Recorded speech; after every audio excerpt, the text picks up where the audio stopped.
देख रहे हैं न्यूज नेशन, मैं हूं अनुराग दीक्षित।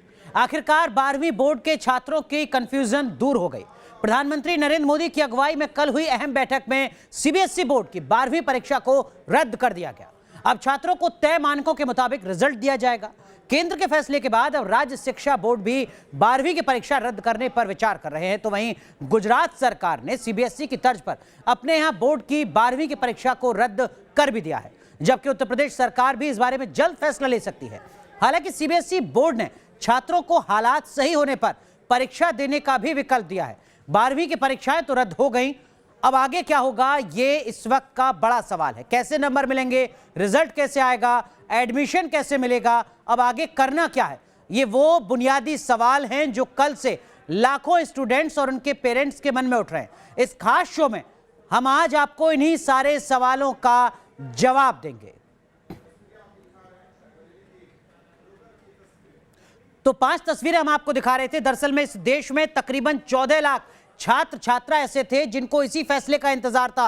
वो छात्र छात्रा जो सीबीएसई बोर्ड से 12वीं की परीक्षाएं देने जा रहे थे, लेकिन सीबीएसई बोर्ड की 12वीं की परीक्षा अब रद्द हो चुकी है।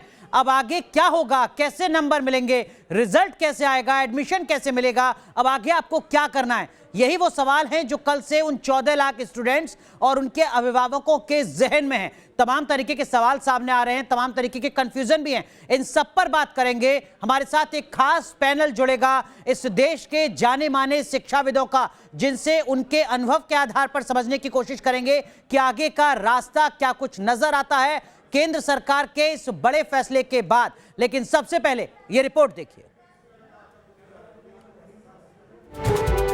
केंद्र सरकार ने मंगलवार को मैराथन मीटिंग के बाद कोरोना संक्रमण के चलते सीबीएसई बोर्ड 12वीं की परीक्षाएं रद्द कर दी हैं। सीबीएसई बोर्ड के बाद आईसीएसई बोर्ड ने भी 12वीं की परीक्षा रद्द करने का फैसला लिया है। इसके साथ ही CISCE यानी council for the Indian school certificate examination ने भी इस साल के लिए 12वीं की परीक्षा रद्द करने का फैसला लिया है। प्रधानमंत्री जी आज की माहौल को देखते हुए देश की भविष्य की स्वास्थ्य को सुरक्षित करने के लिए कोई जोखिम ना उठाते हुए 12वीं की परीक्षा को रद्द किया है। लंबे समय से स्टूडेंट्स और पेरेंट्स इसकी मांग कर रहे थे। यहां तक कि दिल्ली समेत कुछ राज्य सरकारों ने भी 12वीं बोर्ड परीक्षा रद्द करने की मांग की थी। अब इस फैसले के बाद लाखों छात्रों का लंबा इंतजार खत्म हुआ है। ठीक भी हुआ है, गलत भी हुआ है। एक्चुअली हमारा इतना सारा प्रिपरेशन किया वो भी वेस्ट गया है, बट एक सेफ्टी के मेजर से देखा जाए तो ये हमारे लिए ठीक भी है। मेरे हिसाब से एग्ज़ाम कैंसिल हो गई, ये बहुत अच्छी बात है क्योंकि हमारी हेल्थ सबसे फर्स्ट प्रायोरिटी पे आती है। उन्होंने कहा कि एग्ज़ाम कैंसिल, अब ये उसके बेस पे इवैल्यूएशन के बेस पे करेंगे मार्क्स, जिसमें कई बच्चों के कम नंबर भी आ सकते हैं, कईयों के ज़्यादा भी आ सकते हैं। तो वो सर ये एक आप कह लो कि ये एक बैड ऑप्शन है। इस बीच उत्तर प्रदेश के शिक्षा मंत्री ने भी प्रधानमंत्री के इस फैसले को छात्र हित में बताया है। हालांकि उन्होंने कहा है कि यूपी बोर्ड परीक्षाओं के संबंध में अभी अंतिम निर्णय नहीं लिया गया है, लेकिन मुमकिन है कि सीबीएसई की तरह ही यूपी बोर्ड की परीक्षाएं भी रद्द कर छात्रों को किसी दूसरे तरीके से पास किया जाए। उत्तर प्रदेश में भी हम 12वीं की परीक्षा को भी हमने द्वितीय सप्ताह जुलाई के यदि परिस्थितियां सामान्य होती हैं तो कराने का प्रस्ताव रखा है। लेकिन निश्चित रूप में माननीय प्रधानमंत्री जी के जो चिंता है विद्यार्थियों के संदर्भ में, छात्रों के संदर्भ में, सारी परिस्थितियों का पुनर्विचार करने के बाद ही माननीय मुख्यमंत्री जी के साथ में हम लोग एक बार फिर से बैठेंगे और स्थितियों के आकलन के उपरांत हम परीक्षाओं की तिथि के बारे में आगे हम निर्णय लेंगे। लेकिन 12वीं की परीक्षा कैंसिल होने के बाद अब अहम सवाल ये है कि छात्रों को मार्क्स किस आधार पर मिलेंगे और रिजल्ट कैसे बनेगा। केंद्र और सीबीएसई के मुताबिक रिजल्ट के लिए 9वीं, 10वीं और 11वीं तीनों का इंटरनल असेसमेंट किया जाएगा। इस असेसमेंट के आधार पर ही 12वीं का रिजल्ट जारी कर दिया जाएगा। हालांकि इस प्रपोजल को लेकर भी फॉर्मूला अभी साफ नहीं किया गया है। वहीं स्टूडेंट को पिछली बार की तरह परीक्षा देने का विकल्प भी दिया जाएगा। जो स्टूडेंट अपने मार्क्स से संतुष्ट नहीं होंगे वो बाद में एग्जाम देने का विकल्प चुन सकेंगे। इसके बाद भी सबसे बड़ा सवाल यह है कि कॉलेज एडमिशन को लेकर आगे क्या होगा। पीएम ने तय समय सीमा पर रिजल्ट तैयार करने का निर्देश दिया है। लेकिन 9वीं, 10वीं और 11वीं के इंटरनल असेसमेंट में कम से कम 2 महीने का वक्त लगेगा। इसके अलावा अगर कोई स्टूडेंट परीक्षा देना चाहता है तो उसके लिए भी हालात के सुधरने का इंतजार करना होगा। ऐसे में रिजल्ट अगस्त से पहले आना मुमकिन नहीं लगता। जाहिर है ऐसे हालात में कॉलेजों में एडमिशन की प्रोसेस अक्टूबर-नवंबर तक खिंच सकती है।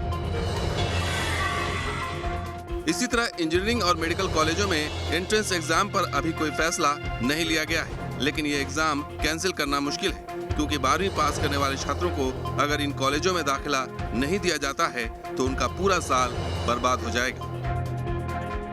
Team news nation. तो आपके परिवार में अगर कोई भी 12वीं का छात्र है तो ये शो आपके लिए बेहद महत्वपूर्ण है क्योंकि देश के जाने माने शिक्षाविद आपको आपके तमाम सवालों के जवाब यहां पर देंगे। हमारे साथ एक खास पैनल जुड़ चुका है। हमारे साथ जगमोहन राजपूत साहब हैं। आप एनसीईआरटी के चेयरमैन रह चुके हैं और एक लंबा अनुभव रहा है इस देश में शिक्षा की नीति बनाने के लिहाज से। हमारे साथ डॉक्टर परिमल त्रिवेदी जी जुड़ चुके हैं। आप वाइस चांसलर रह चुके हैं गुजरात विश्वविद्यालय के। हमारे साथ दिल्ली विश्वविद्यालय के पूर्व vice chancellor professor Dinesh Singh ji जुड़ चुके हैं। हमारे साथ डीयू से पूर्व सदस्य डॉक्टर गीता भट्ट जुड़ चुकी हैं। हमारे साथ प्रोफेसर प्रकाश सिंह साहब हैं। आप जीवाजी विश्वविद्यालय ग्वालियर के वाइस चांसलर रहे हैं। आप सबका बहुत बहुत स्वागत है इस खास पेशकश में न्यूज नेशन की। लेकिन पहला सवाल प्रोफेसर दिनेश सिंह सर आपसे, और सवाल यही कि क्या अब यही एकरूपता इस संकट के दरमियान पूरे देश में नजर आनी चाहिए? मेरे समझ से यह उचित है। इस समय कोई विकल्प और है नहीं। देश में एक समानता रहनी चाहिए इसके संदर्भ में। तो मैं समझता हूँ लगभग ये अनिवार्य हो गया है कि हर बोर्ड अपने परीक्षा को रद्द करे और एक राष्ट्रीय स्तर पे एक रणनीति बनाई जाए। देखिए, ये कोई जादुई छड़ी किसी के पास नहीं है कि हाथ फेर दिया और तुरंत विकल्प निकल आएगा, परंतु रास्ते हैं। ऐसा भी नहीं है कि असंभव है।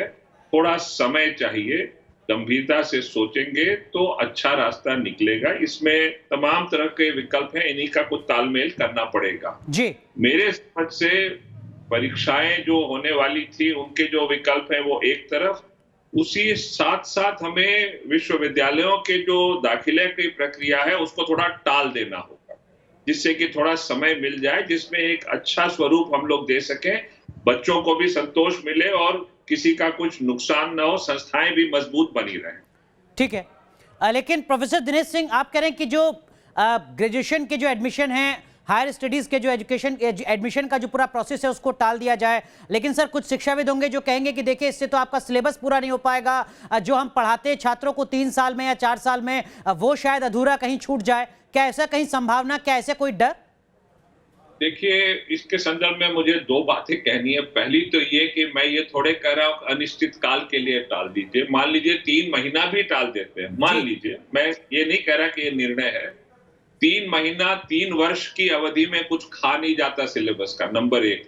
नंबर 2, वैसे भी आप अपने अनुभवों को अपने दिल से टटोल के पूछ लीजिए। मैं स्वेच्छा से कह रहा हूँ निर्भीक रूप से कि 3 साल जो सीखते हैं ग्रहण कोई खास करता नहीं। इसको लेकर हम लोग बहुत मुश्किल में पड़े रहते हैं, हर वक्त सिलेबस नहीं हुआ, सिलेबस नहीं हुआ।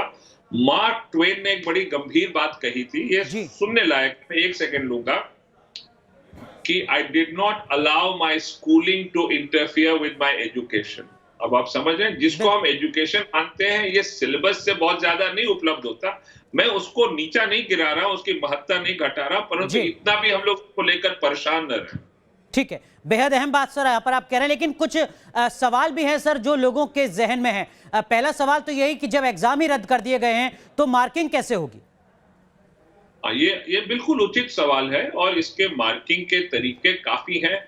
देखिए, मैं इस समय यहाँ कुछ बोल दूं और उसको लेकर लोग फिर उलझ जाएं कि साहब ये क्या है, मैं ये नहीं चाहता हूं, परंतु मैं इतना कहना चाहता हूं कि इसके विकल्प बहुत कठिन नहीं है। अगर हम थोड़ा टेक्नोलॉजी का सहारा लें और थोड़े अच्छे शिक्षाविद, मनोवैज्ञानिक जो हैं, विशेषज्ञ, वो और टेक्नोलॉजी के लोगों को बिठाएं, तो एक विकल्प ये निकल सकता है कि ऑब्जेक्टिव सवाल कुछ ऐसे अच्छे बन जाएं कि अगर बच्चा चाहे, जिस बच्चे को 3 वर्ष की एवरेज चाहिए उसे आप वो छूट दीजिए, और जिसको ये चाहिए कि हम इस तरह का प्रश्न पत्र लें और उसके आधार पर उत्तीर्ण हो और फिर उसके बेसिस पे दाखिला किया जाए, उसे यह छूट दे दीजिए। तो तो भी मेरे समझ से बुरा नहीं होगा। आप दोनों में विचार करें। जी। मैं किसी एक रूप से नहीं लगा देना चाहता, परंतु ये इस तरह के ही विकल्प निकलेंगे और मुझे कोई रास्ता दिखता नहीं है। बिल्कुल, केंद्र सरकार की तरफ से भी ये कहा गया है कि अगर हालात सामान्य होते हैं तो वो छात्र छात्रा जो एग्जाम देना चाहते हैं वो एग्जाम भी दे सकते हैं। लेकिन प्रोफेसर दिनेश सिंह, एक सवाल और है लोगों के जहन में। आप तो दिल्ली विश्वविद्यालय के वाइस चांसलर रहे हैं सर, वो विश्वविद्यालय जिसमें एडमिशन लेना एक बड़े हिस्से का सपना होता है और वहां पर कट ऑफ के जरिए एडमिशन होते हैं। जब यहां पर नतीजे ही सामने नहीं आ रहे हैं तो एडमिशन कट ऑफ के जरिए कैसे हो पाएगा? मैं इसीलिए कह रहा था कि अगर हम इस तरह का एक ऑब्जेक्टिव नेशनल टेस्ट रखें तो इस पे स्कोर्स मिल जाते हैं आंकड़ों के आधार पर, और फिर उसके आधार पर रैंकिंग बन सकती है और फिर वहां से आप दाखिले कर सकते हैं, जिसको हम मेरिट लिस्ट मान के चलें। कुछ इस तरह का विकल्प निकल सकता है जिसके बेसिस पे सिर्फ दिल्ली विश्वविद्यालय नहीं, पूरे देश के विश्वविद्यालय उसका लाभ उठा सकते हैं। यह भारत में इसकी सोच बहुत पहले से चर्चा चलती रही है, लेकिन कुछ गंभीर रूप से हमने कभी निर्णय नहीं लिया। शायद वक्त आ गया है, अब इस प्रकार की संकट की घड़ी है, तो हमें इस समय कुछ सोच के इसी का एक स्वरूप देना पड़ेगा जो आगे भी काम आ सकता है। सर, लेकिन कुछ लोगों के जहन में यह भी सवाल होगा कि देखिए साहब, मैं तो 9th 10th और 11th यानी 9वीं 10वीं 11वीं में हो सकता है कि मैंने बहुत ज्यादा मेहनत ना की हो, मेरे अंदर तो पढ़ाई का जज्बा 12वीं में ही आया था, और अगर 9वीं 10वीं 11वीं के आधार पर मुझे नंबर दिए जा रहे हैं तो ये मेरे साथ न्याय नहीं है। हाँ, कुछ देखिए, मैं इसीलिए कह रहा हूं कि थोड़ी छूट दे दीजिए। आपको अगर 9वीं 10वीं और 11वीं का एवरेज लेना है तो वो ले लीजिए, वरना आप ये टेस्ट ले लीजिए और फिर हमें कोई नॉर्मलाइजेशन प्रोसेस बनाना पड़ेगा कि दोनों को समान रूप से समझा जाए, और फिर इन आंकड़ों के आधार पर यूनिवर्सिटीज भारत भर की दाखिला दे सकती हैं। एक प्रकार की नेशनल मेरिट लिस्ट बन सकती है। ये थोड़ा और सोचने की बात है, परंतु कुछ यही मार्ग मुझे दिखता है। बिल्कुल सर, मैं आपके पास आऊंगा। हमारे साथ राजपूत सर भी जुड़े हुए हैं। राजपूत सर, इस संकट में आपने सुना प्रोफेसर दिनेश सिंह को भी, आपको लगता है कि कुछ सवाल हैं ऐसे, कुछ आशंकाएं हैं ऐसी जिस पर क्लैरिटी सीबीएसई को देनी चाहिए, या इस वक्त जो बात कल प्रधानमंत्री ने कही कि हमारी प्राथमिकता बच्चों की सेहत और उनका स्वास्थ्य हुआ है, सीबीएसई भी तनाव में रही होगी, जैसे बच्चे रहे हैं, माता पिता रहे हैं, सरकारें नहीं हैं, बोर्ड्स रहे हैं। तो अब इस निर्णय के बाद सीबीएसई को थोड़ा सा समय दीजिए, वो सोच सके, बैठ सके, विचार कर सके, लोगों के साथ जो विभिन्न विकल्प हैं उन पर चिंतन करें। और निश्चित रूप से सबसे बड़ी बात है जो मीडिया इस समय कर सकता है, वो बच्चों को बता सकता है कि ये निर्णय जो हुआ है इस समय में इससे अच्छा कोई निर्णय संभव नहीं था, पहली बात जी। दूसरी बात, आप सारी चीजों को सकारात्मक दृष्टिकोण से लीजिए, चाहे वो विश्वविद्यालय हो, चाहे वो बोर्ड हो, सभी के मन में एक ही बात है कि बच्चों को कोई तकलीफ न हो, और वो जो स्थिति बनी है उसमें उन्हें कम से कम तनाव बाद में पैदा हो। अतः जो भी, जैसे प्रोफेसर सिंह ने अभी बताया, ये विश्वविद्यालय बैठेंगे, कोई तरीका निकाल लेंगे कि बच्चों को कोई अन्याय उसके साथ ना हो पाए। वो बोर्ड यही करेगा, बोर्ड कुछ नंबर देगा भी, और जब नंबरों पर ही एडमिशन होता है वहां पर उन नंबरों का उपयोग किया जाएगा। हो सकता है उसमें 5% 10% बच्चों को कोई तकलीफ हो, उनके लिए भी विकल्प सोचा गया है कि जब स्थितियां ठीक होगी तो परीक्षा हो जाएगी। तो निश्चित रूप से मुझे पूरा विश्वास है, बच्चों को भी विश्वास करना चाहिए, बोर्ड के पास विशेषज्ञता है जी। एक और मैं कहना चाहता हूँ, ऐसा नहीं है कि उनके पास कोई अनुभव भी है। बिल्कुल, इतने याद है कुछ वर्षों में कुछ कापियां जी थी बाढ़ में बह गई, कहीं बाढ़ आ गई और कापियां बह गई, तो बोर्ड ने उसका तरीका निकाला और उस तरीके से निकाल कर उन्होंने सबको संतुष्ट किया। तो उनके पास वो अनुभव भी है। वर्तमान परिस्थितियों में थोड़ा सा 10-15 दिन, आज ही सब प्रश्नों के उत्तर मत आप कह रहे हैं कि थोड़ा धैर्य रखने की जरूरत है, लेकिन डॉक्टर गीता भट्ट, जिस देश में अकेले सीबीएसई बोर्ड में ही हजारों लाखों छात्र छात्रा ऐसे होते हैं जिनके 100% स्कोरिंग होती है या फिर 90 से 95% से ज्यादा नंबर आते हैं, उनमें ये धैर्य कि 9वीं 10वीं 11वीं के आधार पर आपको नंबर मिल जाएंगे, हो सकता है थोड़ा धैर्य का संकट वहां पर नजर आए। देखिए, इस महामारी में जो ये निर्णय आया है इससे बहुत ज्यादा बच्चों में और उनके अभिभावकों और साथ ही जो अध्यापक जो पढ़ा रहे थे, तो एक कहीं ना कहीं जो एक तनाव बना हुआ था, एंजाइटी बनी हुई थी, एक तो वो कम हुई है, पहली बात। दूसरी बात ये कि जो अब आगे का क्या मानक होंगे जिनके आधार पर इन जो विद्यार्थियों के लिए रिजल्ट तैयार किया जाएगा, जैसा राजपूत जी ने कहा, इसके लिए कुछ समय, क्योंकि सीबीएसई के पास बहुत बड़ा अनुभव है और साथ ही हमें ये भी ध्यान रखने की आवश्यकता है कि सीबीएसई जो अपना परीक्षा कराता है, पूरा पैन इंडिया वो परीक्षा होती है।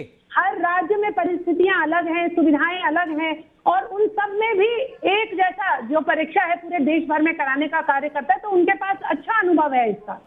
और उसको ध्यान में रखते हुए कई विद्यार्थी, जैसा आपने कहा, उनके मन में जो ये प्रश्न होगा उसको लेकर, देखिए ये तो अटकलें लगती रहेंगी, क्योंकि साथ ही साथ स्टेट बोर्ड भी हैं। क्योंकि जब विश्वविद्यालय में, जो खास करके जो केंद्रीय विश्वविद्यालय हैं, जब उनमें आप एडमिशन लेने के लिए जाते हैं तो उसके द्वार जो है वो सभी बोर्ड के लिए खुले होते हैं, चाहे वो सीबीएसई हो चाहे कोई स्टेट बोर्ड हो। तो जो राज्य हैं उनके अपने जो बोर्ड हैं, उनकी परीक्षा वो किस प्रकार कराएंगे, उनके लिए अलग तरह की चुनौतियां भी हो सकती है कोविड के साथ साथ। बिल्कुल। तो इन सबको ध्यान में रखते हुए अगर आने वाले समय में अगर कोई भी विद्यार्थी, अगर जिसके सामने ये प्रश्न होगा कि मुझे और अच्छा करना है, तो वो परीक्षा देकर फिजिकली, है ना, बिल्कुल बिल्कुल। गीता भट्ट, आप बेहद अहम बात यहाँ पर कह रही हैं। हमारे साथ प्रोफेसर आलोक राय साहब जुड़ चुके हैं। आप कुलपति हैं लखनऊ विश्वविद्यालय के। प्रोफेसर आलोक राय, लोगों के जहन में यही सवाल है सर कि 12th के नंबर तो चलिए मिल जाएंगे, लेकिन हायर स्टडीज में जब वो छात्र लखनऊ विश्वविद्यालय में जाएगा एडमिशन के लिए, कैसे प्रोफेसर आलोक राय एक मैकेनिज्म डेवलप करेंगे प्रवेश देने के लिए? लास्ट ईयर हम लोगों ने अपने यहाँ एडमिशन के लिए यूजी में मेरिट के बेसिस पे किया, लेकिन वो मुझे लगता है बहुत उसमें नॉर्मलाइजेशन के इश्यूज हैं और अलग अलग बोर्ड के अलग अलग मार्क्स होते हैं। That is a relatively tedious process. तो अभी तक तो what we have decided at our institution is कि हम एंट्रेंस कराएंगे। एंट्रेंस में अभी क्योंकि हमारे पास पर्याप्त समय है इस पूरी प्रक्रिया को कर सकने का, तो हम उस टाइम को लेंगे और as of now the university is decided specially for undergraduate examination हम कर रहे हैं। अभी हम अपना पीएचडी का एडमिशन करने जा रहे हैं। मैं इसमें एक रेफरेंस पॉइंट ऐड करूं कि पिछली साल वर्ष 2020 में लखनऊ विश्वविद्यालय हिंदुस्तान का पहला इंस्टीट्यूशन था जिसने नेशनल लेवल का 4.5 लाख बच्चों का बीएड एंट्रेंस कराया था स्टेट वाइड, और उसके बाद ही जेई नीट की परीक्षा हुई और उसमें एक बहुत बड़ा बेसिस लिया गया। तो हम लोगों ने एक डिटेल्ड मैकेनिज्म कार्व आउट किया था, और मैं आपको बताऊं, I am so proud to share this information कि कोई untoward happening with respect to conduct of examination of 4.5 lakh छात्रों का कोई भी नहीं हुआ। तो मुझे लगता है हमारे अंडर ग्रेजुएट में करीब 60,000 के आसपास बच्चे होंगे जिनका हम एंट्रेंस कराने जा रहे हैं। इसी तरह से पोस्ट ग्रेजुएट एग्जामिनेशन के लिए भी हम entrance, as of now this is what we have decided. ठीक है, तो आप कह रहे हैं कि लखनऊ विश्वविद्यालय में एंट्रेंस की जो पूरी प्रक्रिया है उस पर विचार किया जाता है। डॉक्टर परिमल त्रिवेदी, जब एंट्रेंस टेस्ट के जरिए एडमिशन मिलेगा हायर स्टडीज में, तो फिर ये बात तो बहुत ज्यादा मायने नहीं रखती है कि 12th के स्टूडेंट के कितने नंबर मिले हैं इस पूरी प्रक्रिया के दरमियान, वो 50% से पास होता है या 100% से पास होता है, जब उसको देना ही एंट्रेंस टेस्ट है। सबसे पहले न्यूज़ नेशन और आपके पैनल के सब मेंबर को मेरा नमस्कार। जो आपने प्रश्न किया वो इसमें दो ओपिनियन हो सकते हैं। 12th के जो मार्कशीट है इसके परसेंटेज तो एडमिशन में गिने जाते हैं, हालांकि एंट्रेंस एग्ज़ाम के परसेंटेज ऑफ काउंटिंग ज़्यादा होती है। एक बात, मैं करीबन 8 साल से ज़्यादा गुजरात यूनिवर्सिटी का वीसी रहा, मैंने देखा है कि जैसे भी ऐसे सर्कमस्टेंसेस आते हैं, जैसे हमारे यहाँ अर्थक्वेक आया जी, तब हम थोड़ी पॉलिसी जो होती है इसमें थोड़ा बहुत रिलैक्सेशन देते हैं। मैं पहले तो प्रधानमंत्री जी और भारत सरकार को अभिनंदन देना चाहता हूँ कि पूरे भारतवर्ष के लाखों विद्यार्थियों की सुरक्षा और स्वास्थ्य की चिंता की है। आपको मालूम होगा अनुराग जी कि आज सेंट्रल बोर्ड से ज़्यादा स्टेट बोर्ड में ज़्यादा स्टूडेंट्स अपीयर होते हैं, उनकी ज़्यादा है। तो हर एक स्टेट के चीफ मिनिस्टर के लिए भी एक कोई प्रश्न था कि वो लाखों विद्यार्थियों को कैसे बचाया जाए।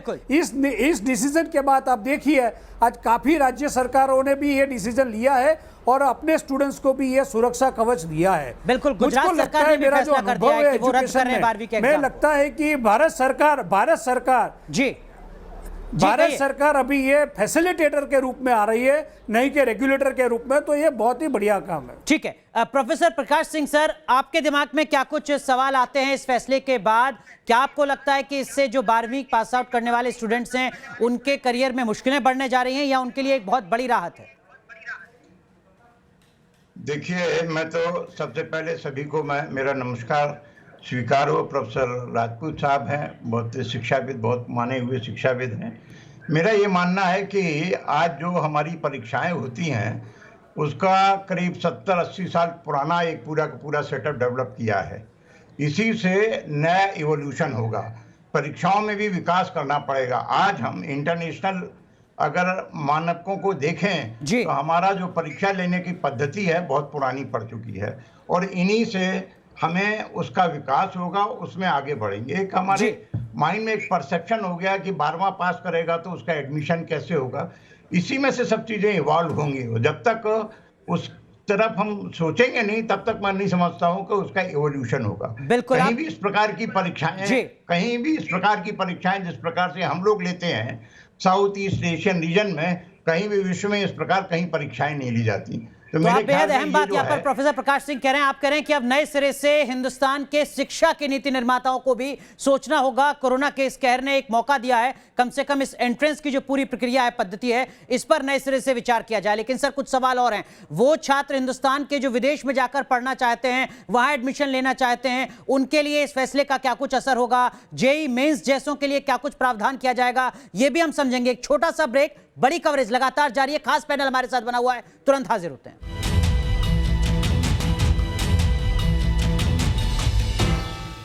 तो सीबीएसई की 12वीं की परीक्षा तो रद्द हो गई है, लेकिन क्या इसी के साथ इम्तिहान भी खत्म हो चुके हैं उन तमाम छात्र छात्राओं के जो 12वीं की कक्षा में हैं, जो इंतजार कर रहे थे, जो असमंजस में थे कि क्या 12वीं का एग्जाम होगा, सीबीएसई एग्जाम को कंडक्ट कराएगा या नहीं। कल प्रधानमंत्री की अध्यक्षता में एक हाई लेवल बैठक हुई जिसके बाद यह फैसला लिया गया कि सीबीएसई 12वीं का एग्जाम नहीं कराएगा। वो छात्र छात्रा जिनको लगता है कि उनको एग्जाम देना ही है, वो हालात सामान्य होने पर एग्जाम दे सकते हैं। और प्रधानमंत्री के इस फैसले के बाद अलग अलग राज्यों के स्तर पर भी अब फैसले लिए जाने लगे हैं, 12वीं के एग्जाम को रद्द किया जा रहा है। लेकिन इसका मतलब यह नहीं है कि जिंदगी का इम्तिहान यहां पर खत्म हो रहा है, क्योंकि 12वीं के आगे स्टडीज से जुड़े यानी पढ़ाई से जुड़े जो तमाम सवाल हैं वो लोगों के जहन में है, छात्र छात्राओं के जहन में है, और उन्हीं सवालों का जवाब यहां पर हम तलाशने की कोशिश कर रहे हैं। सवाल ये कि क्या 2021 में नहीं होंगे 12वीं बोर्ड के एग्जाम? जवाब ये कि नहीं होंगे। पेरेंट्स और स्टूडेंट्स के विरोध के बीच सरकार ने परीक्षा रद्द कर दी है। इम्तिहान नहीं होंगे तो बच्चे पास कैसे होंगे? 11वीं 12वीं के इंटरनल असेसमेंट के आधार पर नंबर दिए जाएंगे, इस तरीके की जानकारी सामने आ रही है। रिजल्ट के लिए कौन सा फॉर्मूला अपनाया जाएगा? सीबीएसई ने कोई फॉर्मूला फाइनल नहीं किया है, 10वीं वाले फॉर्मूले पर विचार किया जा रहा है। शुरुआती जानकारी ये मिल रही है। अगर कोई रिजल्ट से सहमत नहीं है तो क्या होगा? अगर कोई रिजल्ट से सहमत नहीं है तो वो लिखित एग्जाम दे सकता है, बशर्ते कि हालात सामान्य हो जाएं। कोरोना के कहर से कैंसिल होने के बावजूद कोई एग्जाम देना चाहे तो क्या होगा? एग्जाम का ऑप्शन दिया जाएगा तब जबकि हालात ठीक हो सकेंगे, तब वो छात्र एग्जाम दे सकते हैं। कॉलेज में अब एडमिशन कैसे होगा? रिजल्ट आने के बाद कॉलेज में एडमिशन के लिए अप्लाई कर सकेंगे। यही अपने आप में एक सवाल है कि अप्लाई दरअसल में कैसे किया जाएगा। लेकिन कुछ सवाल जो ब्रेक पर जाने से पहले हमने छोड़े थे, एक खास पैनल हमारे साथ जुड़ा हुआ है, उन्हीं से सवालों के जवाब तलाशने की कोशिश करते हैं। राजपूत सर, ये सवाल आपसे सर, कोई छात्र जो सीबीएसई का एग्जाम यहां दे रहा था 12वीं का और उसका सपना था विदेश में जाकर पढ़ने का, क्या विदेश में उसकी होने वाली पढ़ाई प्रभावित होगी सीबीएसई के इस फैसले के बाद? परिस्थितियों को देखते हुए मैं कहूंगा विशेष प्रभावित नहीं होगी, क्योंकि बहुत से विश्वविद्यालय में बाहर प्रवेश हो चुका है। वो प्रिडिक्टिव स्कोर्स मांग लेते हैं, उसके आधार पर बच्चों को सूचित भी कर देते हैं और अधिकांश लोगों के साथ ऐसा हो चुका है। जिनको लग रहा है कि असुविधा होगी उन्हें इसके लिए तैयार रहना चाहिए। अगर देश में परिस्थितियां ऐसी हैं कि परीक्षा नहीं की जा सकती है और परीक्षा हो तो बड़े स्तर पर बड़ी संख्या में बच्चों के स्वास्थ्य को लेकर के आशंकाएं बनेगी, जिससे सारा देश जो है चिंतित रहेगा। अगर उस स्थिति के समाधान करने में कुछ लोगों को विदेश में जाने में 1 साल देर भी हो जाती है तो भी मुझे कोई चिंता नहीं है, मैं उससे प्रभावित नहीं हूँगा। न मैं चाहूंगा कि बच्चों के माता पिता प्रभावित हो। जी, देश के साथ खड़े होइए, सारे देश के बच्चों के साथ खड़े होइए, उनके साथ खड़े होइए जो झाबुआ में, कोरापुट में हैं, जिनके पास मोबाइल नहीं है, जो ऑनलाइन पढ़ नहीं पाए हैं, वे भी तो इस परिस्थिति में उसका सामना कर रहे हैं। तो इसी वर्ग को इतनी चिंता क्यों होनी चाहिए? ये कोई बहुत बड़ा प्रश्न मेरे लिए नहीं है। मेरे लिए बड़ा प्रश्न उन करीब 1,40,00,000 बच्चों का है जिनके स्वास्थ्य को लेकर के हम अनिश्चय में पड़े हुए थे। जिन घर में बच्चे थे वे भी चिंतित थे, जिनके घर में नहीं थे, पास पड़ोस में थे, संबंधियों में थे, कहीं भी थे। मेरे जैसे व्यक्ति को लग रहा था कि मेरे इतने लंबे वर्षों में जब से मैं शिक्षा से जुड़ा रहा हूं, पढ़ाता रहा हूं, ऐसी स्थितियां कभी नहीं आई। इसलिए इस स्थिति के समाधान के लिए अगर कुछ असुविधा होती है, मैं एक बात कहूं, विदेश के विश्वविद्यालय हमारे बच्चों में रुचि इसलिए भी लेते हैं क्योंकि उन्हें काफी अच्छी आमदनी होती है और हम वहां जाकर बहुत खर्च करते हैं। आप कह रहे हैं बाजार है? बाजार है, उसको मैं वो शब्द नहीं कहा, लेकिन सत्य तो यही है। इसलिए वो हर प्रकार का प्रबंध कर लेंगे, किसी बच्चे को चिंता करने की आवश्यकता नहीं है। वे तो एक से अधिक को अपने यहाँ लेने को तैयार है। प्रोफेसर जी, समस्या नहीं मानता सर मैं आऊंगा आपके पास, बेहद अहम बात सर आप यहाँ पर कह रहे हैं, लेकिन प्रोफेसर आलोक राय, आपके जहन में कुछ सवाल आते हैं सर जिनको एड्रेस करना जरूरी है इस संकट के बीच, ताकि जो तमाम स्टूडेंट्स हैं उनका करियर भी प्रभावित ना हो और कोरोना के संकट से भी जिंदगियां बची रहें। मुझे एक्चुअली इस पूरे प्रोसेस में कुछ सोल्यूशन दिखता है। सोल्यूशन ये दिखता है कि अगर अभी एग्जामिनेशन हम शुरू कर रहे होते तो वो एग्जामिनेशन एक तो अभी ना करते, एक आध महीने बाद से शुरू करते, फिर वो प्रक्रिया चलती है 1 महीने, फिर रिजल्ट निकलता है 1 महीने, तो हम उतना ज़्यादा डिले होता, उस बच्चे का जो नुकसान हो चुका वो तो हो चुका। अब कम से कम आगे की पढ़ाई उसकी समय से हो सकती है।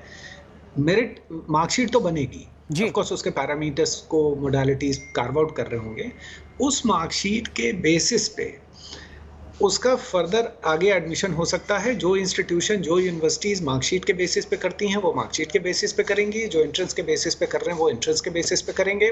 उत्तर प्रदेश के ज़्यादातर अच्छे इंस्टीट्यूशंस को मैं जानता हूं जहां पे एंट्रेंस ही होता है, और वो एंट्रेंस इससे अगर हम 1.5 महीने बाद भी स्थिति सामान्य होती हो और एक एंट्रेंस करा सकते हैं, उसके बेसिस पे एडमिशन ले सकते हैं, किसी बच्चे को कोई नुकसान नहीं हो रहा है। और क्योंकि उसका कोई एक 10वीं का या 11वीं का या 12वीं का कोई एक मार्कशीट थोड़ी गड़बड़ हो गई थी, इसकी वजह से वो एडमिशन से डिप्राइव ना हो, इसके लिए एंट्रेंस आज की तारीख में हम यही प्रेफर करते हैं। हालांकि सिस्टम डायनामिक है और आगे जैसी परिस्थिति आएगी वैसा डिसीजन लेंगे, लेकिन मुझे लगता है इससे कई महीने बचा दिए गए बच्चों। प्रोफेसर दिनेश सिंह सर, जो बात लखनऊ विश्वविद्यालय के वाइस चांसलर कह रहे हैं, आपको लगता है कि दिल्ली विश्वविद्यालय जैसे संस्थानों को भी ये फॉर्मूला अपनाना चाहिए सर, कम से कम इस शैक्षणिक सत्र में मेरिट को भुलाकर एंट्रेंस पर फोकस किया जाए? मोटा मोटी यही एक स्वरूप है। देखिए, एक कठिनाई जो आती है, आलोक जी ने जो कहा बड़ी मजबूत बात है, परंतु इतने सारे विश्वविद्यालय हैं, अच्छे छात्र 5-6 जगह चाहते हैं कि अप्लाई करें, जहां मिल जाए अच्छा सुविधाजनक वहां लेंगे, तो तमाम एंट्रेंस टेस्ट भी देने में थोड़ी दिक्कत आ सकती है। जैसा कि प्रोफेसर राजपूत ने आरंभ में कहा, हम लोग कुछ जल्दबाजी में कोई निर्णय लेने नहीं वाले हैं, लेना भी नहीं चाहिए। इसी पे विचार विमर्श करेंगे, कुछ मंत्रणा की जाएगी तो जरूर एक अच्छा विकल्प निकलेगा। हो सकता है कि यूनिवर्सिटीज का, जैसा मैं आरंभ में कह रहा था, एक कंबाइंड नेशनल टेस्ट बन सकता है, एक तरह का एलिजिबिलिटी टेस्ट हो, सरल हो, ऑब्जेक्टिव हो, टेक्नोलॉजी के आधार पर, और ये कोई लंबी अवधि के बाद नहीं तैयार होता है, काफी जल्दी हो सकता है। तो एक तो वो भी विकल्प निकलता है। छात्र तैयार होंगे सर उस एग्जाम को देने के लिए जिन्होंने वो सब्जेक्ट पढ़ा ही नहीं है? अगर नेशनल लेवल पर एक राष्ट्रीय एंट्रेंस ऐसा तैयार किया जाता है तो क्या स्टूडेंट्स तैयार हैं? क्या उन्होंने पढ़ा है? वो उसी में से पूछा जाएगा जो सबके लिए कॉमन है जी। आप यकीन कीजिए, जो एजुकेशनल साइकोलॉजी और टेस्टिंग को समझते हैं वो इन चीजों को अच्छी तरह से जानते हैं। ठीक है, इसी रूप से उसी को ध्यान में रखते हुए ही बनाया जाएगा। और ये तो मेरी सोच है, मैं नहीं जानता कि सरकार क्या सोचे। बिल्कुल सर, ये आप जैसे जो तमाम दिग्गज शिक्षाविद इस पैनल में हमारे साथ जुड़े हुए हैं, उनके अनुभव को ही हम समझने की कोशिश कर रहे हैं ताकि नीति निर्माता भी बेहतर नीति बना सकें और जो तमाम स्टूडेंट्स और उनके पेरेंट्स हैं उनको उनके तमाम सवालों के जवाब मिल सकें। लेकिन गीता भट्ट, दिल्ली विश्वविद्यालय जहां पर मेरिट के आधार पर, कट ऑफ के आधार पर एडमिशन होता है, एक एक नंबर के आधार पर बच्चों का एडमिशन हो जाता है, एडमिशन छूट जाता है, जो सुझाव यहां पर आलोक जी दे रहे हैं, जो सुझाव यहां पर दिनेश जी दे रहे हैं, क्या आपको लगता है कि इस शैक्षणिक सत्र में ये व्यवहारिक है? देखिए, जो राष्ट्रीय शिक्षा नीति है उसके अंतर्गत ये अभी इसकी पूरी तैयारी चल रही है थी कि आगे इस सत्र से जितने भी जो केंद्रीय विश्वविद्यालय हैं लगभग 40 के करीब, उनका जो है एक प्रवेश परीक्षा रखी जाएगी और उसके द्वारा फिर मेरिट और काउंसलिंग के द्वारा जो है आगे एडमिशंस होंगे। बिल्कुल, लेकिन नई शिक्षा नीति लागू होने में तो वक्त है अभी, संभवतः 2022-2023। जी देखिए, इस सत्र से यह लागू करने का इसकी एक कमेटी बनी थी, उसमें 8 वाइस चांसलर थे, उन्होंने अपनी रिपोर्ट सबमिट करी है और लगभग 800-900 ये अनुमान लगाया जाता है 800-900 सेंटर में ये एग्जाम कराना है, परीक्षा करानी पड़ेगी। परंतु आज की जो परिस्थिति है, उन परिस्थितियों में ये करना क्या संभव है, आप भी समझ रहे हैं और सब समझ रहे हैं। हाँ, आगे क्योंकि जो ये है, ये बड़ी डायनेमिक है सिचुएशन, प्रधानमंत्री जी ने भी यही बात करी। तो आगे 2 महीने 3 महीने बाद अगर स्थिति सुधरती है तो सोचा जा सकता है, परंतु अभी इसके ऊपर क्या निर्णय लिया जाएगा, ये शायद जो शिक्षा मंत्रालय की तरफ से भी इस पर बात करी जाएगी और जो भी इस पे निर्णय लेंगे विश्वविद्यालय में, तो उसके बाद ही इसके ऊपर कोई ऑफिशियल स्टेटमेंट आएगा। प्रोफेसर प्रकाश सिंह सर, आपने कार्यक्रम में पहले भी बेहद अहम बात कही थी। आपने कहा था कि दुनिया के जो तमाम देश हैं वहां पर इस तरीके का सिस्टम नहीं है जैसा कि हम फॉलो करते हैं, हमें इस पूरे सिस्टम को बदलने की जरूरत है। क्या मेथड हो सकता है सर इस संकट में, ताकि स्टूडेंट्स को भी किसी तरीके की समस्या ना हो, उनका एडमिशन भी हो जाए उन संस्थानों में जहां वो चाहते हैं, जहां वो डिजर्व करते हैं? देखिए, परीक्षा जो है वो शिक्षा को आकलन करने की एक व्यवस्था है, उसके ऊपर इतनी ज्यादा पैनिकी कर दी गई है एग्जामिनेशन को लेकर के, वो इतनी बड़ी प्रॉब्लम है नहीं। आज AI, artificial intelligence, machine learning और तरह तरह की टेक्नोलॉजी विकसित हो चुकी हैं। जब हम विद्यार्थी अगर मान लीजिए विदेश में एडमिशन के लिए जाता है तो एक पैरेलल व्यवस्था, सब विद्यार्थी तो नहीं जाएंगे बाहर, कुछ ही विद्यार्थी जाएंगे, उनके लिए ऑनलाइन व्यवस्था, जैसे GRE एग्जामिनेशन विदेशी विश्वविद्यालय करते हैं, उस प्रकार की एक व्यवस्था की जा सकती है और वो व्यवस्था जो है महीने 2 महीने में अपना एग्जामिनेशन उसको कंटिन्यूअस वो कर सकते हैं। दूसरा ये चीज है, इस प्रकार की अगर एग्जामिनेशन की व्यवस्था आप करते हैं तो उसका एक्रेडिटेशन भी करवाया जा सकता है, वो इतना बड़ा इशू नहीं है मेरे ख्याल में। ये जो है इसमें हमको ये देखना चाहिए सर, लेकिन डिजिटल इंडिया, पैन इंडिया है, परीक्षा के लिए ये थोड़ा अपने आप में एक सवाल होता है सर। क्या चीज? डिजिटल इंडिया, पैन इंडिया है या नहीं, इसको लेकर एक सवाल होता है। देखिए, इसमें आपको मेरे ख्याल में आज भी हम शिक्षक परीक्षा करवाने के लिए वही आज 70-80 साल पुराने वाली व्यवस्था को हम आगे बढ़ा रहे हैं। जो टेक्नोलॉजी आई है उसका अभी तक केवल रिजल्ट बनाने के अलावा और हम कहीं पे उसका उपयोग नहीं कर। ठीक है, तो आप कह रहे हैं कि टेक्नोलॉजी का इस्तेमाल किया जाए, उसको एक बेहतर विकल्प के तौर पर विकसित किया जा सकता है। प्रोफेसर नवल किशोर चौधरी जी हमारे साथ जुड़ चुके हैं, पटना कॉलेज के प्राचार्य रहे हैं। प्रोफेसर चौधरी, क्या आपको लगता है कि CBSE के फैसले के बाद राज्य सरकारों को भी 12वीं की परीक्षा रद्द कर देनी चाहिए? हालांकि बिहार में तो एग्जाम हो चुके हैं पहले ही, बाकी राज्यों में बिल्कुल रद्द कर देना चाहिए। लेकिन मैं 2-3 बात कहना चाहूंगा आपको। पहली बात कि जो निर्णय कल प्रधानमंत्री के नेतृत्व में मीटिंग के बाद लिया गया प्रधानमंत्री द्वारा, वह देर से ही सही निर्णय। आज की परिस्थिति में इसका कोई विकल्प नहीं है।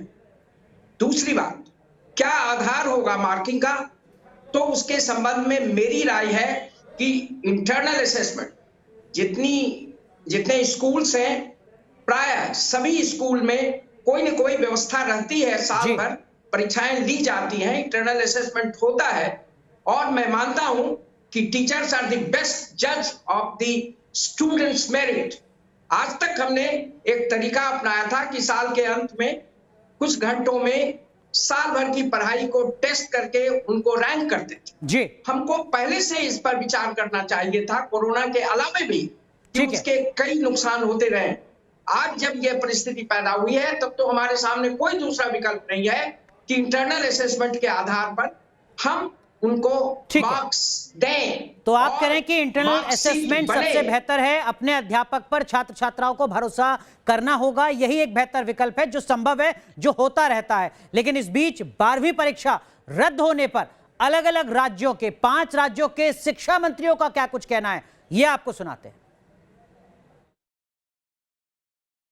उत्तर प्रदेश में भी हम 12वीं की परीक्षा को भी हमने द्वितीय सप्ताह जुलाई के यदि परिस्थितियां सामान्य होती हैं तो कराने का प्रस्ताव रखा है।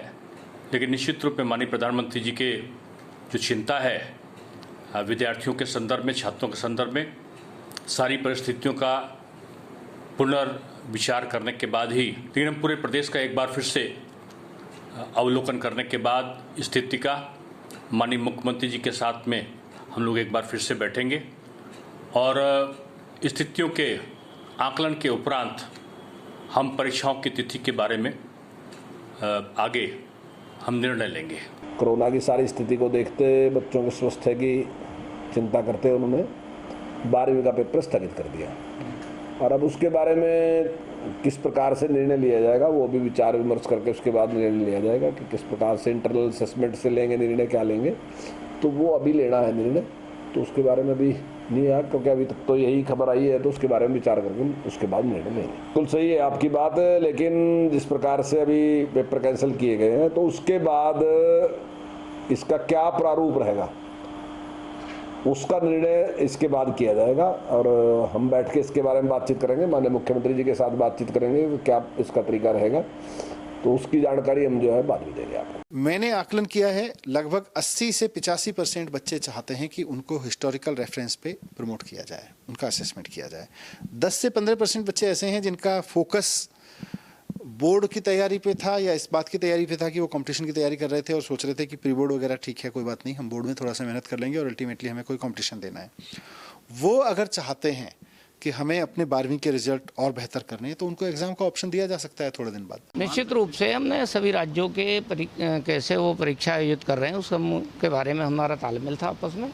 भारत सरकार के साथ भी लगातार बातचीत चल रही थी। उन्हीं विकल्पों में से एक विकल्प ये भी जो आया, इस पर भी हम विचार कर रहे थे, जो भारत सरकार ने निर्णय किया है।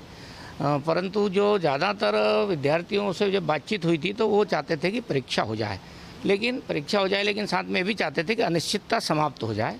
भारत सरकार ने अनिश्चितता समाप्त किए, अभिभावकों को और बच्चों को एक प्रकार से आगे के हमारे जीवन का चुनने का अवसर प्रदान किया है। मैं समझता हूँ कि ये निर्णय बहुत अच्छा निर्णय है। हम भी आज निर्णय करके सबको अवगत करांगे। सानू सब नूं पता है कि ਜਿਹੜੇ ਸਟੇਟ ਬੋਰਡਸ ਹੁੰਦੇ ਆ ਉਹ ਵੀ ਸੈਂਟਰਲ ਬੋਰਡ ਦੇ ਵੱਲ ਦੇਖਦੇ ਆ, CBSE ਵੱਲ ਦੇਖਦੇ ਆ ਕਿ ਅਸੀਂ ਆਪਣਾ ਕੀ ਫੈਸਲਾ ਕਰਨਾ ਹੈ। तो इस गल ਨੂੰ ਦੇਖਦੇ ਹੋਏ ਮੈਂ ਇਮੀਡੀਏਟਲੀ ਡਿਮਾਂਡ ਕਰਦਾ ਹਾਂ ਭਾਰਤ ਸਰਕਾਰ ਤੋਂ ਕਿ ਉਹ ਇਮੀਡੀਏਟਲੀ ਸਟੇਟ ਐਜੂਕੇਸ਼ਨ ਮਿਨਿਸਟਰਸ ਦੀ ਇੱਕ ਮੀਟਿੰਗ ਕਾਲ ਕਰਨ, ਸਾਡੇ ਨਾਲ ਵਾਰਤਾਲਾਪ ਕਰਨ ਤਾਂ ਕਿ ਬੱਚਿਆਂ ਦਾ ਭਵਿੱਖ ਤੇ ਬੱਚਿਆਂ ਦੇ ਨਾਲ ਜੁੜੇ ਹੋਏ ਉਹਨਾਂ ਦਾ ਜਿਹੜਾ ਫਿਊਚਰ ਹੈ, ਉਹਨਾਂ ਦਾ ਕੈਰੀਅਰ ओरिएंटेड ਈਅਰਸ ਹੈ, ਉਹਨਾਂ ਦਾ ਨੁਕਸਾਨ ਨਾ ਹੋਵੇ ਔਰ ਇੱਕ ਸਹੀ ਫੈਸਲਾ ਹੋ ਕੇ ਬੱਚਿਆਂ ਦੇ ਹਿੱਤ ਵਿੱਚ ਸਾਹਮਣੇ आ सके। तो 5 राज्यों के शिक्षा मंत्रियों को आपने सुना, लेकिन प्रोफेसर आलोक राय, कुछ लोगों के जहन में ये सवाल भी है। CBSE ने कहा है कि देखिए अगर आप अपने नतीजे से संतुष्ट नहीं हैं तो एग्जाम आप दे सकते हैं हालात सामान्य होने के बाद, लेकिन सर उससे पहले तो लखनऊ विश्वविद्यालय एंट्रेंस करा चुका होगा, मेरा एडमिशन हुआ नहीं हुआ, अब मेरी मेरिट क्या बनी, जिन विश्वविद्यालयों में खासकर मेरिट के आधार पर एडमिशन होगा, कहीं ऐसा तो नहीं कि मेरा एक पूरा साल बर्बाद हो जाए इस चक्कर में। वो सोल्यूशन है, तो हम इमीडिएट कोई एंट्रेंस एग्जामिनेशन नहीं कराने जा रहे हैं। अभी तो वैसे भी बच्चों के कोई एक मोडालिटी कार्व आउट होगी जिसके आधार पर उनकी मार्कशीट्स प्रिपेयर होंगी, फिर पता लगेगा बच्चा पास है कि फेल है। मैं एक पॉइंट कह रहा था कि अगर एग्जामिनेशन कराए होते CBSE के तो अभी इमीडिएट तो होते नहीं, वो 1-1.5 महीने बाद होते, उसके बाद 1 महीना एग्जाम चलता, फिर 1 महीना रिजल्ट आता, तो वो जो फर्दर उनके एग्जामिनेशन और रिजल्ट डिले होते और अनिश्चय की स्थिति जो 3, 3.5, 4 महीने चलती, वो कट शॉर्ट हो गई और वो 1-1.5 महीने बाद ही एक क्लैरिटी आ जाएगी कि बच्चा आगे जाने की स्थिति में है कि नहीं है। मैं एक राइडर के साथ मैंने अपनी बात कही कि आज की तारीख में जिस तरह से यूपी में जो कोविड की स्थिति थी, आज पहले लखनऊ में 6000 थे, आज पूरे प्रदेश में 2000 हैं। अगर ये यही ट्रेंड रहा तो हम 1-1.5 महीने 2 महीने में ऐसी स्थिति आएगी जब हम आराम से परीक्षा करा सक रहे होंगे। ठीक है। और तो आप करें कि इंतजार करें, इसमें कोई कहीं कॉन्ट्रडिक्शन नहीं है। ठीक है, आप करें कि इंतजार करना होगा, धैर्य रखना होगा। लेकिन राजपूत सर, एक सवाल आपसे पूछना चाहूंगा। जो बात यहां पर दिल्ली के मंत्री मनीष सिसोदिया ने कही थी, उन्होंने कहा था कि हमें अब जो फैसला हो गया वो हो गया, लेकिन अब हमें पूरे 1 साल तैयारियां करनी होंगी। सर, आप तो देश की शिक्षा नीति में अपनी अहम भूमिका निभा चुके हैं। आपको लगता है कि पॉलिसी के लेवल पर काम करना जरूरी है, क्योंकि कोरोना का संकट अभी खत्म नहीं होने जा रहा है और आने वाले वक्त में इस तरीके कोई और संकट आ जाए, कोई नहीं कह सकता। बहुत बड़ी चीजें हमारे सामने उभर कर आई। अगर हमारे सारे स्कूलों में उचित संख्या में उचित छात्र अध्यापक अनुपात में अध्यापक होते, नियमित अध्यापक होते, प्रशिक्षित होते और मूल्यांकन का कार्य ठीक से चल रहा होता, अध्यापक चुनाव में नहीं दौड़ भाग कर रहे होते, तो निश्चित रूप से हमारी समस्या होती ही नहीं। हमारा विश्वास स्कूलों पर होता, हम जो मूल्यांकन किया जा रहा था उसी को लेकर हम आगे बढ़ सकते थे। ये परीक्षा पद्धति नई शिक्षा नीति में अपेक्षा की जाती है कि बदलेगी। जैसे ये कहा गया कि आसपास के सब देशों में बदल रहा है जी, सब बदला है, लेकिन हम अभी भी वहीं बैठे हैं। अंग्रेज जहां लगा के जो पद्धति गए थे उन्होंने बदल दी, हमने नहीं बदली। ये हमारी विशेषता है। इस समय जितनी भी स्थितियां हैं उसमें धैर्य रखना सबको है। विशेषज्ञों को अपना काम करने दीजिए। विश्वविद्यालयों को बहुत ज्यादा सुझाव मिल चुके हैं, बहुत ज्यादा देने की आवश्यकता नहीं। बोर्ड बात तो सही। और आखिरी बात मैं ये कहना चाहता हूँ, हर विद्यार्थी को मानना चाहिए कि जो भी वो पढ़ रहा है वो वेस्ट नहीं होता है। मैंने कई बच्चों से ये सुना है कि हमने बड़ी मेहनत की, कोई वेस्ट नहीं होता है। अब आप केवल परीक्षा के लिए मत पढ़िए, आपके पास जो खाली समय है उसमें कुछ और पढ़िए। अगर आप विज्ञान के विद्यार्थी हैं तो इतिहास की कोई किताब पढ़िए, ठीक है। अगर आप सोशल साइंस पढ़ रहे हैं तो हिस्ट्री ऑफ साइंस पढ़ के देखिए। आप ये देखिए कि शिक्षा के आगे आने वाले समय में क्या होने वाला है। लाइफ लर्निंग, पढ़ाई वेस्ट नहीं जाती है। अपने अनुभव के आधार पर बेहद अहम सुझाव सर आप यहाँ पर दे रहे हैं। सीखा हुआ कभी व्यर्थ नहीं जाता। बिल्कुल, पढ़ा हुआ कभी व्यर्थ नहीं जाता। हालांकि सर, लाइटर नोट पर कुछ बच्चे अपने घरों में कह रहे हैं कि अगर एग्जाम होते तो शायद इस बार सीबीएसई में ही टॉप करता। लेकिन प्रोफेसर दिनेश सिंह सर, आने वाले वक्त में पॉलिसी के लेवल पर क्या कुछ विचार करने की जरूरत है आपके मुताबिक? देखिए, इस संदर्भ में बहुत सारे जाने माने शिक्षाविदों ने कई बार वर्षों से कहा है कि इसके अंदर बदलाव आना आवश्यक है और नई शिक्षा नीति में इसके प्रबंध भी दिए गए हैं, इसके सुझाव भी हैं। प्रश्न वो नहीं है कि क्या करना है, प्रश्न ये है कि हम कब करना चाहते हैं। हमारे अंदर संकल्प है कि नहीं, दृढ़ संकल्प कि हमें ये करना है। जिस दिन यह निर्णय सरकार ले लेगी, विकल्प अपने आप बन जाएंगे, निकल आएगा रास्ता और शिक्षा नीति लागू हो जाएगी, जिसपे सब निकल आएगा जी। सब कुछ तय हुआ है, रास्ता तय है, आपको चलना है उस रास्ते पे। ठीक, भारत को अब फैसला करना है कि ऐसे मौके का लाभ उठाए और फिर आगे बढ़े कुछ नई सोच के साथ, तो भला होगा आने वाले दिनों। गीता भट्ट, एजुकेशन समवर्ती सूची का हिस्सा है संविधान का, यानी केंद्र की भी जिम्मेदारी है, राज्यों की भी जिम्मेदारी है। क्या आपको लगता है कम से कम ऐसे जरूरी संवेदनशील मुद्दे पर सियासत तो नहीं होगी आने वाले वक्त में? देखिए, हम जिन विद्यार्थियों की बात कर रहे हैं वो हमारे देश का आने वाला भविष्य है।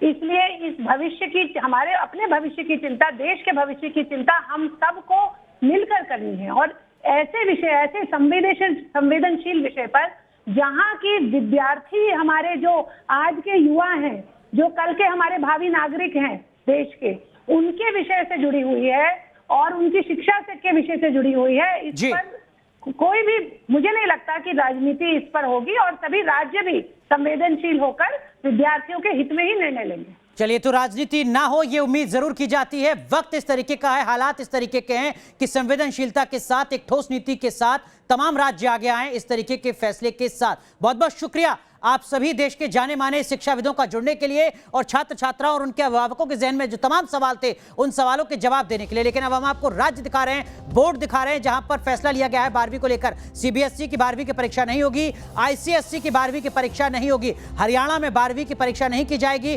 छत्तीसगढ़ में 12वीं की परीक्षा की जा रही है। मॉडल अलग तरीके का है। यूपी में, तेलंगाना में अभी फैसला नहीं लिया गया है। शिक्षा मंत्री का बयान हमने आपको सुनवाया था। आंध्र प्रदेश, हिमाचल प्रदेश में भी अभी फैसला नहीं लिया गया है। आंध्र प्रदेश में क्या कुछ होगा इसका इंतजार किया जा रहा है। हिमाचल प्रदेश में भी क्या फैसला लिया जाता है इसका इंतजार किया जा रहा है। झारखंड और मध्य प्रदेश में भी स्थिति स्पष्ट नहीं है। बिहार में 12वीं की परीक्षा हो चुकी है। महाराष्ट्र में क्या कुछ होगा ये अभी स्पष्ट नहीं है। उत्तराखंड और राजस्थान को लेकर भी अभी नीति साफ नहीं है। तो राज्यवार स्थिति हम आपको दिखा रहे हैं।